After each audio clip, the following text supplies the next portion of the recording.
नमस्कार मित्रों, स्वागत करता हूं अपने ज्योतिष कार्यक्रम शिवनेत्र एस्ट्रोलॉजी में आप सभी लोगों का। आज हम बात करेंगे कर्क लगन में क्या रहेगा राहु और केतु का परिणाम अगले 18 महीनों में आपकी जन्म कुंडली में। तो शुरुआत करते हैं इस चर्चा की बिना विलंब के।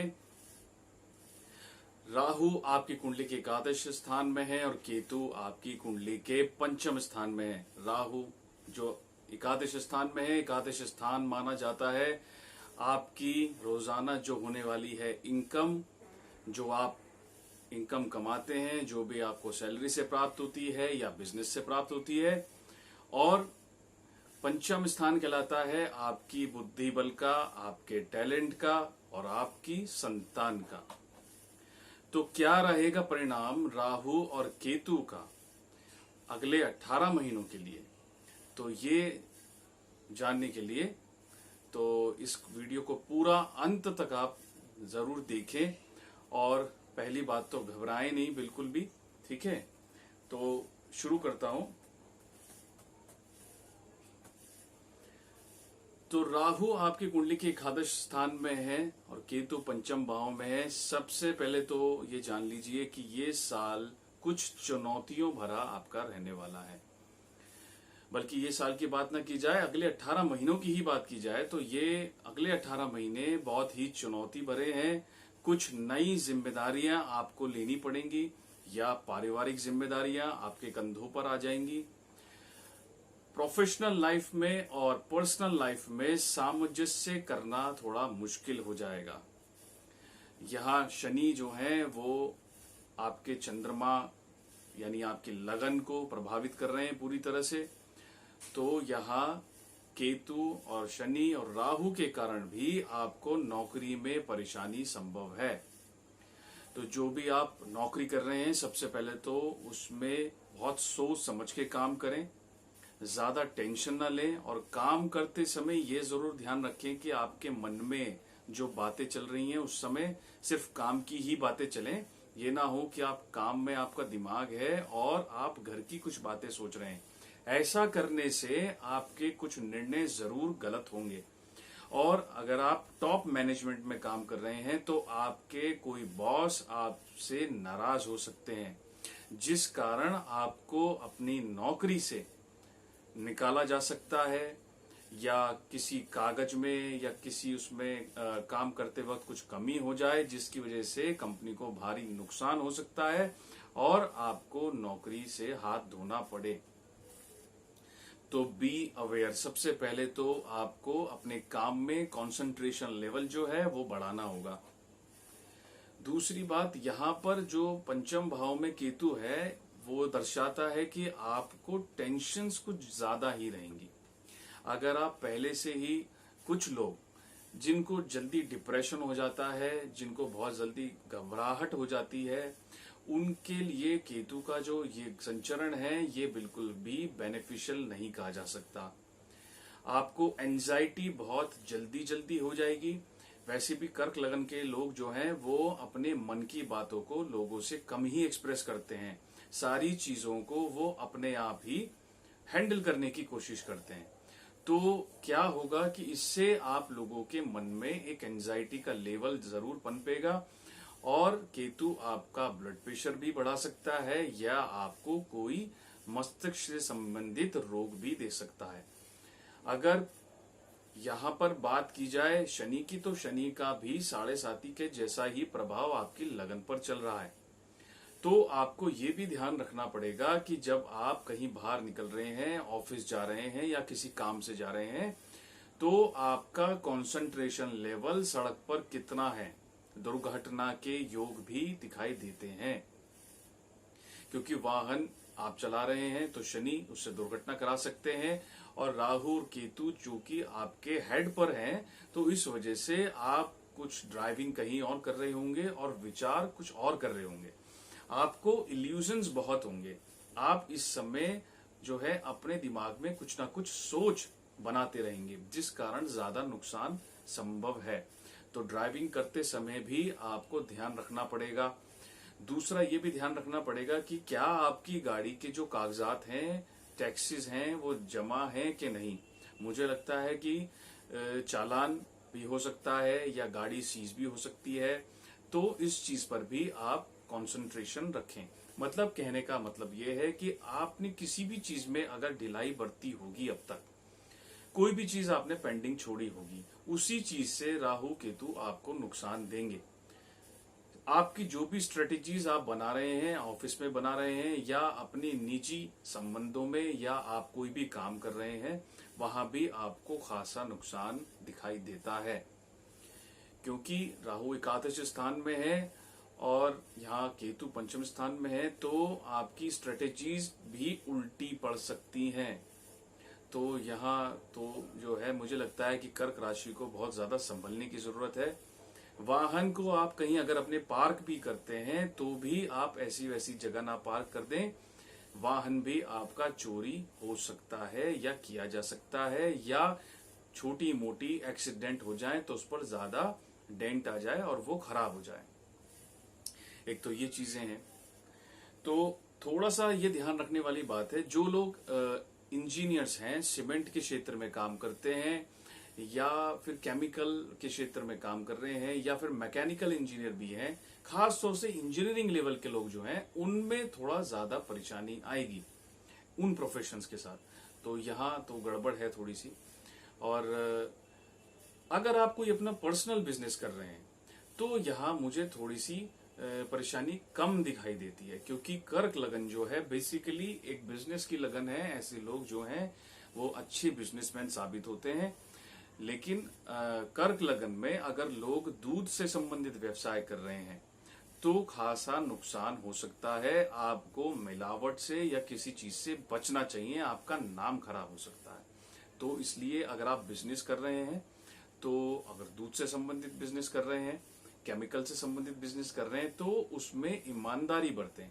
ग्राहकों को जो भी चीज आप दे रहे हैं, प्रोवाइड करा रहे हैं, उसमें मिलावट ना हो। अगर ऐसा होगा तो आपको ज्यादा नुकसान होगा। फूड से संबंधित भी अगर आप काम कर रहे हैं तो आप ध्यान रखें कि उसकी जो गुणवत्ता है वो बकायदा बरकरार रहनी चाहिए, तो जिससे आपके नाम पर, आपके प्रोडक्ट पर आंच ना आए। तो अगर देखा जाए तो यहाँ जो नौकरी करने वाले लोग हैं उनके साथ थोड़ी सी समस्या राहु केतु के कारण रहेगी। आप अपनी मूल कुंडली में भी राहु केतु अपने ज्योतिषाचार्य से कंसल्ट करें और शनि के बारे में भी कंसल्ट करें, क्योंकि इस लगन में शनि भी बहुत अच्छे फलदाता होते हैं। लेकिन कहीं आपकी कुंडली में शनि नीच के हैं और खराब हो रहे हैं, या आपकी कर्क या वृषभ राशि है, तो आपको खासी परेशानी झेलनी पड़ सकती है। आपकी माताजी, उनके साथ या तो आपके संबंध खराब रह सकते हैं, या जो आपकी पत्नी है उनके स्वास्थ्य खराब रह सकता है, जिस कारण भी आपको ज्यादा से ज्यादा परेशानी हो और आपका कंसंट्रेशन या आपका जो बैलेंस है प्रोफेशनल लाइफ में, पर्सनल लाइफ में करना मुश्किल हो जाए। तो यहाँ थोड़े से चांसेस गड़बड़ हैं। प्रॉपर्टी से संबंधित भी चांसेस अभी ज्यादा अच्छे नहीं दिखाई देते हैं अगले साल की सितंबर माह तक। तो कोई प्रॉपर्टी खरीदना चाह रहे हैं या बेचना चाह रहे हैं तो उसमें थोड़े से अभी प्रोग्राम्स को अपने पेंडिंग कर दें। किराए के मकान में थोड़ा रहना पड़ सकता है। कोशिश ये कीजिएगा कि ज्यादा ऊंचाई का अगर कोई आपका मकान है तो उसे छोड़ दीजिए, उससे कम ऊंचाई वाले मकान पे या फर्स्ट फ्लोर पर ही आप रहें, तो ज्यादा आपको अच्छे रिजल्ट प्राप्त होंगे राहु केतु के। पहली बात तो ये है।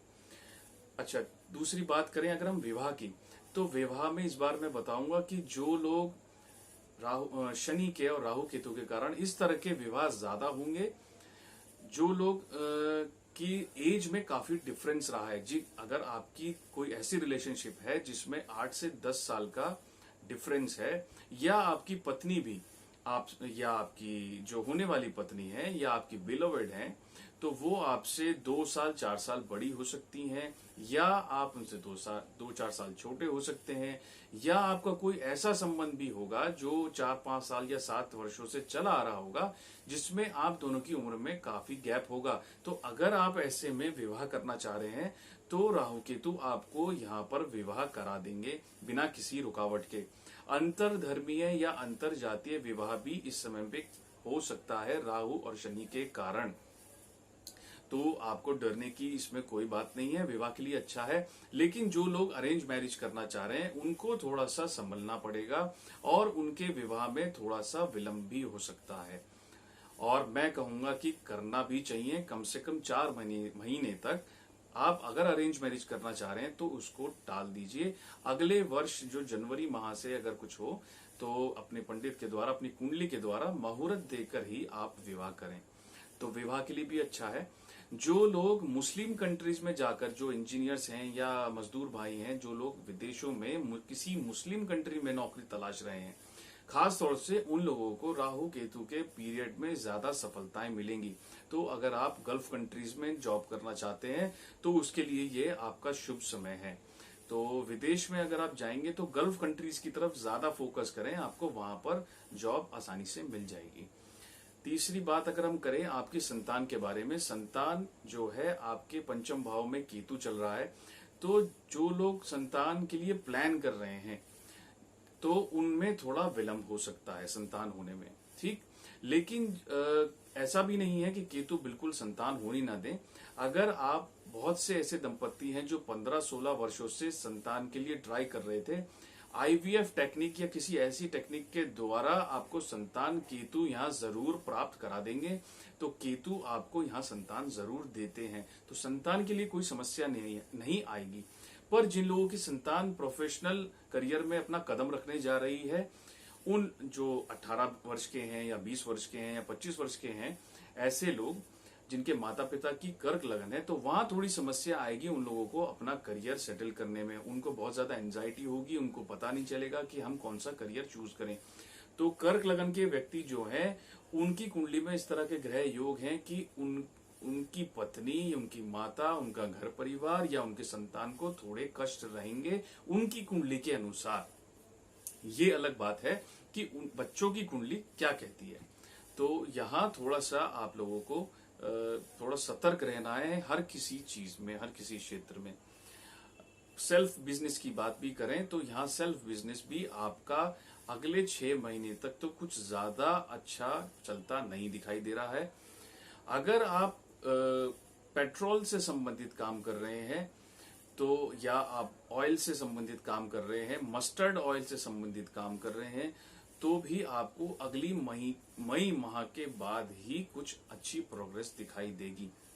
कंस्ट्रक्शन से संबंधित अगर आप काम करते हैं या सीमेंट वगैरह से संबंधित कोई काम करते हैं तो भी आपको नेक्स्ट वर्ष से ही यहाँ पर कुछ सफलता शनि के थोड़े से माध्यम के द्वारा मिल जाएगी। पर आपकी कुंडली में केवल राहु और केतु का रोल ही नहीं है, बल्कि यहाँ पर शनि का रोल भी बहुत ज्यादा मेजर कंडीशन में दिखाई दे रहा है।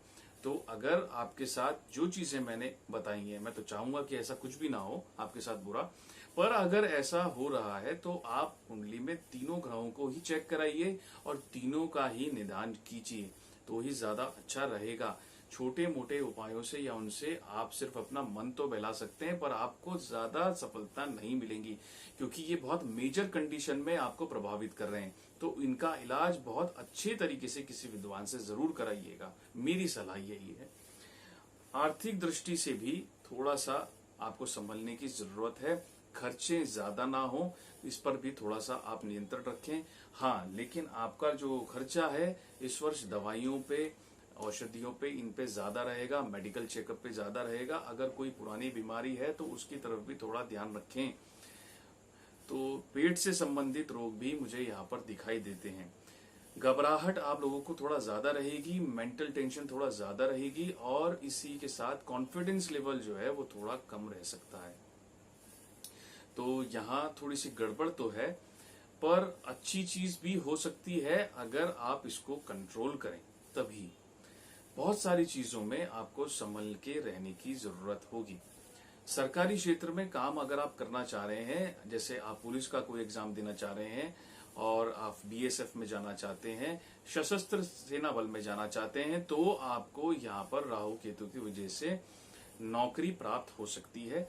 कोई बहुत बड़ा जो एग्जाम है वो तो नहीं क्रैक कर पाएंगे, पर इस तरह की नौकरी जिसमें आपके साथ जो है आपको पिस्टल है वगैरह ऐसे जो होते हैं, आर्म्स जो होते हैं, आर्म्स फोर्सेस जो होते हैं, ऐसे क्षेत्रों में आपकी नौकरी जरूर लग पाएगी। तो कुछ अच्छा भी है, कुछ बुरा भी है, ये भी है, बहुत सी चीजें हैं। और अगर ऐसी समस्या आती है तो आप जो है महामृत्युंजय मंत्र की एक माला प्रत्येक सोमवार जरूर करें। आपको मेंटल बैलेंस से प्राप्त होगा। अपने डिसीजंस जो भी हैं बहुत सोच समझ के आपको लेने होंगे। अंदर की जो भी बातें आपके मन में हैं वो आप अपने घर में अपनी पत्नी के साथ डिस्कस जरूर कर सकते हैं, जरूर करें। एकांत में बिल्कुल ना रहें। और गुस्सा जो है वो थोड़ा ज्यादा रह सकता है, चिड़चिड़ापन थोड़ा ज्यादा रह सकता है, वो भी स्ट्रेस के कारण है। एंजाइटी लेवल थोड़ा ज्यादा बढ़ेगा, तो उस पर भी फोकस करें। पत्नी के स्वास्थ्य की तरफ थोड़ा ज्यादा ध्यान रखें, माता के स्वास्थ्य की तरफ थोड़ा ज्यादा ध्यान रखें और बच्चों से अच्छे संबंध बनाएं। तो यहाँ जभी आपको थोड़े फायदे दिखाई देंगे। अगले अंक में मैं आऊंगा सिंह लगन के साथ, और तब तक के लिए मुझे दीजिए इजाजत। नमस्कार। देखते रहिए शिवनेत्र एस्ट्रोलॉजी।